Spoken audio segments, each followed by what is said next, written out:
చేసుకోవచ్చు. శివుడి భజనలు ఎన్నైనా ఎన్ని కీర్తనలైనా మనం చేసుకోవచ్చు.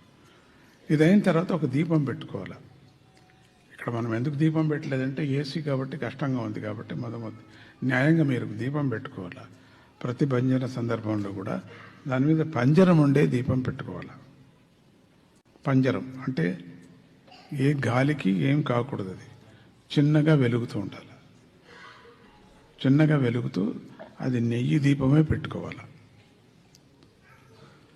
శనివారం వచ్చిందనుకోండి, నువ్వుల నూనెతో చేసిన దీపం పెట్టుకోవాలి. శనివారం రోజు చిన్నగా వెలిగిస్తూ ఉండాలి. అది మనకు అంతగా వెలగదేమో అని చెప్పి ఆ నెయ్యికే ఆ రోజు ఒక డ్రాప్ నువ్వుల నూనె వేయటం, ఒక డ్రాప్. సోమవారం వచ్చిందనుకో, వేరుశనగ నూనె ఒక డ్రాప్ దాంట్లో వేయటం. సోమవారం శనివారం అయిపోయింది. బుధవారం వచ్చిందనుకో,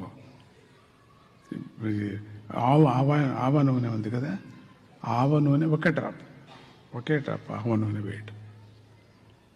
అట్లా వారానికి వేరే ఉన్నాయి. గురువారం వచ్చిందనుకో, వట్టి నెయ్యి మాత్రమే పెట్టేసుకోవాలి. ఎందుకంటే గురువారం ఆ రోజు గురుడే. ఆ రోజు ప్రధానంగా ఈ గురుడే మనం ఏం పాడటము ఎక్కువ అంటే గురువు వందనంతో సంబంధించిన గురువు ఎక్కువ పాటలు పాడుతుంటారు. గురువు మీద ఎవరు గురువు? దత్తాత్రేయుడు గురువు మనకు, శంకర భగవత్పాదులు గురువు.